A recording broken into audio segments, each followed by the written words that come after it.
Dear students, in this lecture we discuss about the Lagrange's linear equation. A linear partial differential equation of first order of the form capital P small p plus capital Q small q is equal to R, where capital P, Q and R are function of x, y and z is called the Lagrange's linear equation. Okay students, इस type की जो भी आपके पास partial differential equation होगी p p plus q q plus r, that equation is called the Lagrange's linear equation.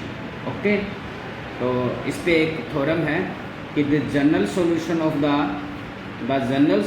Of the linear partial differential equation p p plus q q plus r, इस type की कोई भी linear partial differential equation है उसका जो general solution होता है बच्चों वो किस टाइप का होगा, f of you comma we is equal to 0, इस टाइप का होगा. जहाँ पर एफ क्या है, f is an arbitrary function, where f is an arbitrary function and u and v क्या रिप्रेजेंट करते हैं, u and v are the function of x y and z. Here u is a function of x comma y comma z which is equal to c1 and v is a function of x comma y comma z which is equal to c2.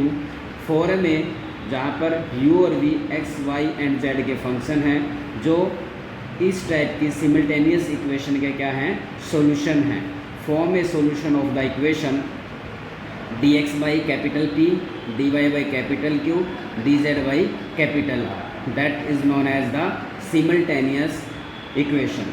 तो now equation number जो 4 है that is also called the Lagrange's auxiliary equation. इसको क्या भी बोलते हैं बच्चों, Lagrange's auxiliary equation भी बोलते हैं, या आप इसको क्या बोल सकते हैं, subsidiary equation of for equation number 1.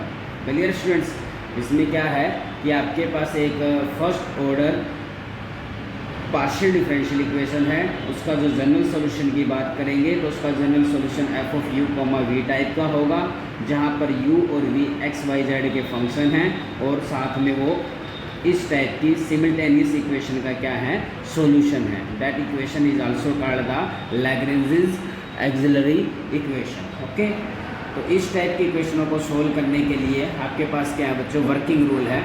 Working rule for solving the Lagrange's equation. अगर आपके पास ये इक्वेशन है, इक्वेशन नंबर 1 हेयर, इसको हम क्या है सोल्व करने का वर्किंग रूल क्या है. जब भी आपके पास कोई भी फर्स्ट ऑर्डर की पार्शियल डिफरेंशियल इक्वेशन दे रखी है तो पहला स्टेप ये है कि उसको इस फॉर्म में लिख लीजिए. Right the given equation in the standard form. उस इक्वेशन को स्टैंडर्ड फॉर्म में लिखिए, means capital P small p plus capital Q small q plus r. Okay, second step क्या है, right the Lagrange's auxiliary equation for 1. Lagrange's auxiliary equation का meaning क्या है, dx के साथ क्या आएगा, जो स्मॉल p का कोफिशिएंट है कैपिटल P, और dy के साथ क्या आएगा, जो स्मॉल q का क्या है कोफिशिएंट है मीन्स कैपिटल R, और dz के साथ क्या आएगा आपके पास जो r है. क्लियर. फिर थर्ड स्टेप स्टार्ट होता है बच्चों. थर्ड स्टेप में हमें क्या करना है, सोल्व द सिमिल्टेनियस इक्वेशन 2. जो आपके पास सिमिल्टेनियस इक्वेशन 2 है, इन इक्वेशंस को हम सोल्व करेंगे by using the well known method. जो भी हमारे पास आज तक हमने सीखा है सिमिल्टेनियस इक्वेशन को सोल्व करने के जितने भी मेथड हैं, उन वेल नोन मेथड से हम इस सिमिल्टेनियस इक्वेशन को सोल्व करेंगे और सोल्व करने के बाद हमें u और v मिलेगा. Let u and v be the two independent solution of that simultaneous equation. इस इक्वेशन को हम सोल्व करेंगे by the well known method. Solve करने के बाद आपके पास दो सॉल्यूशन मिलेंगे, एक का नाम हम u रख देते हैं और एक का नाम क्या रख देते हैं, v रख देते हैं. और नेक्स्ट स्टेप नंबर 4 में right the general solution of 1. जो इक्वेशन नंबर 1 है इसके जनरल सॉल्यूशन को लिखेंगे. जनरल सॉल्यूशन को लिखने का तरीका क्या है, आप उसको लिख सकते हैं जैसे F of you comma we is equal to 0, या आप इसको लिख सकते हैं u is equal to F of V. आप उसको ऐसे भी लिख सकते हैं v is equal to F of u. Okay students,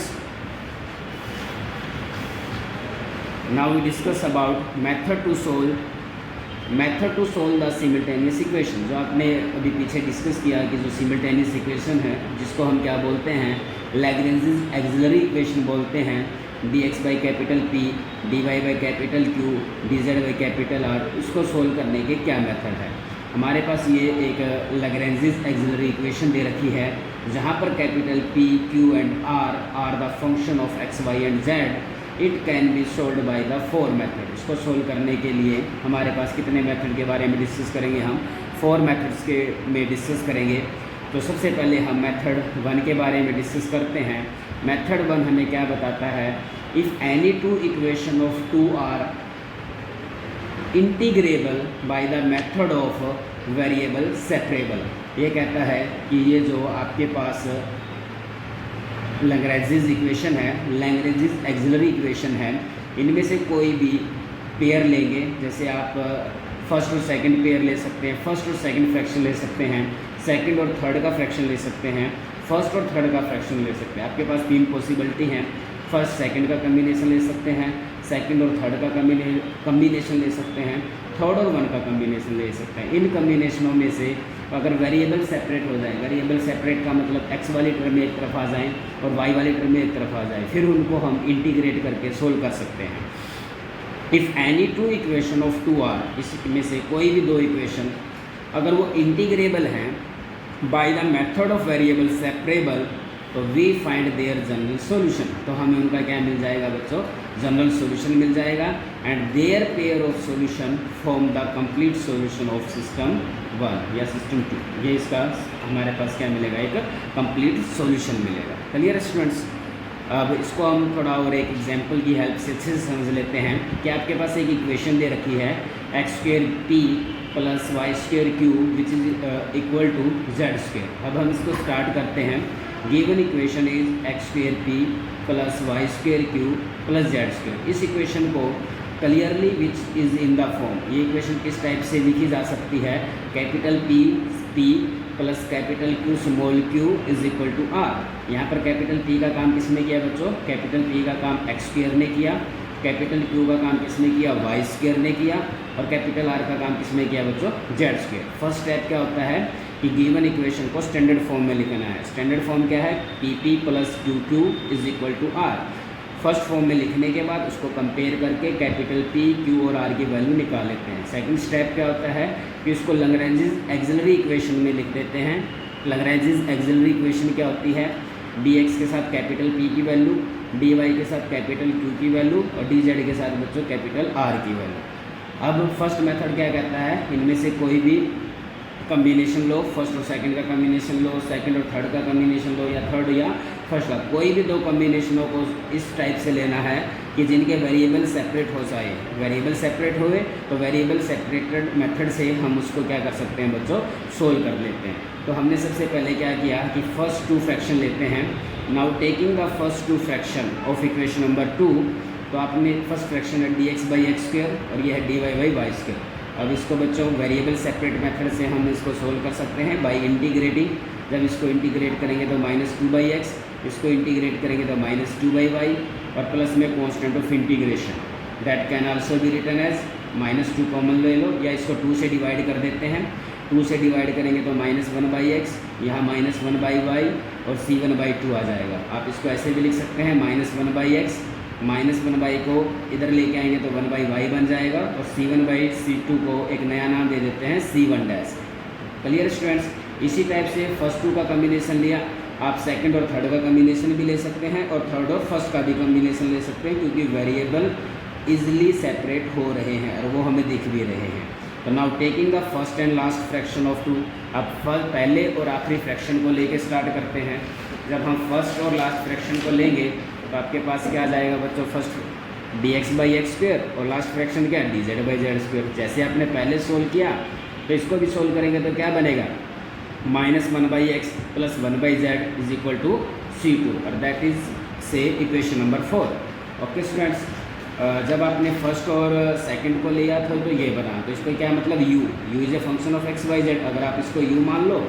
और जब हमने फर्स्ट और थर्ड को लेके चला तो ये बना, इसको हम v ले सकते हैं। तो from third and fourth the required general solution of 1, आपने पढ़ा था अगर u और v मिल जाए, u और v क्या है, u और v are the solution of simultaneous differential equation.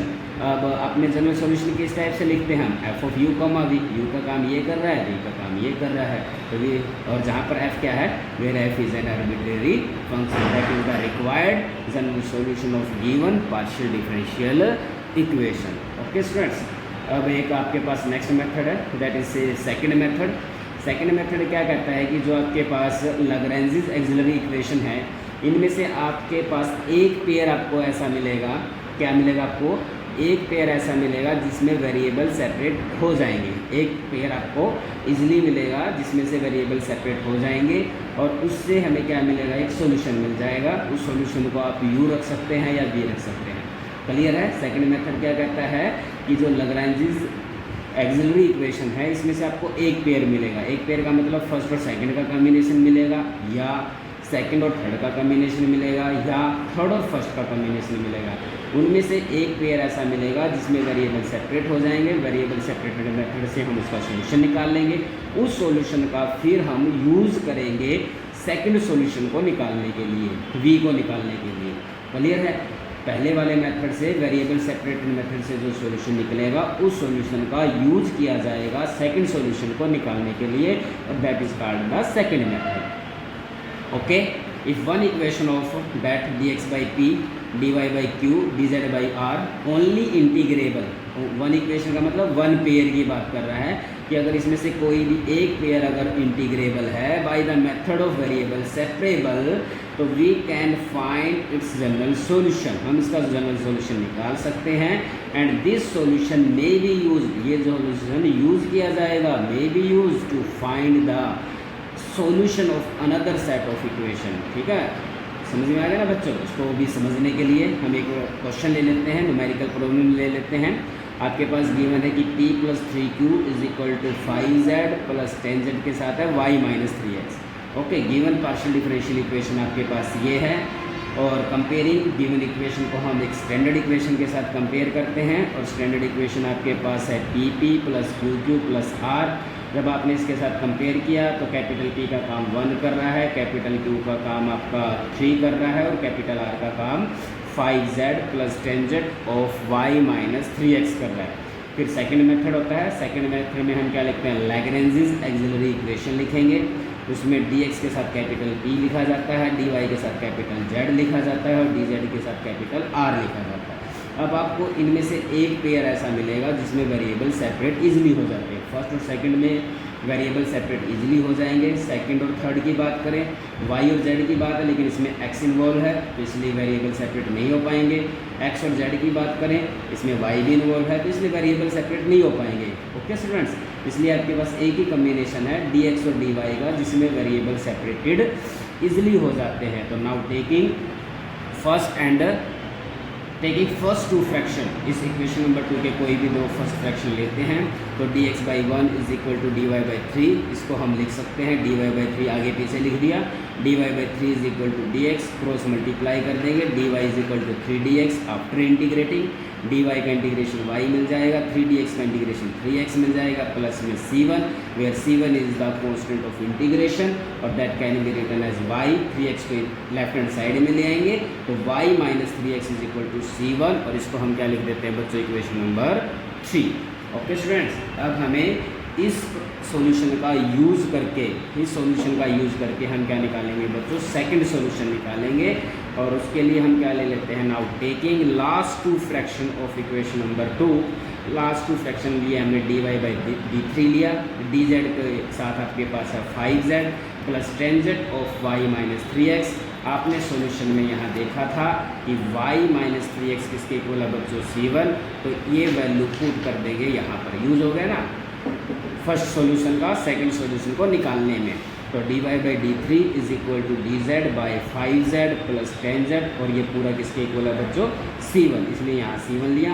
अब इंटीग्रेटिंग, आपको इजीली वेरिएबल सेपरेट दिख रहे हैं। नाउ इंटीग्रेटिंग, जब इसका इंटीग्रेट करेंगे तो 1/3y, integrating of that term 1/z है तो log of 5z + 10z c1, it is a constant term, और 5z का डेरिवेटिव करोगे तो 5 + c2 is the constant of integration.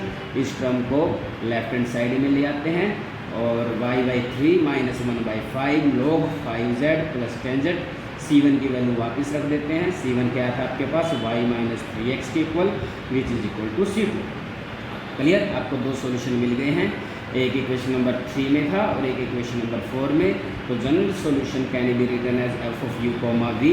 एक सॉल्यूशन था आपके पास y माइनस 3x, और इसका यूज़ करके जो सेकंड सॉल्यूशन निकाला वो आपका v मान लेते हैं, ये आपका सेकंड सॉल्यूशन है। तो general solution of equation number 1 can be written as f of you comma we is equal to 0, और f of you comma v, और यू का काम कौन कर रहा है, y माइनस में 3x, एंड v का जो काम है बच्चों को क्या कर रहा है, y by 3 minus 1 by 5 log of 5z plus 10z, y minus में 3x।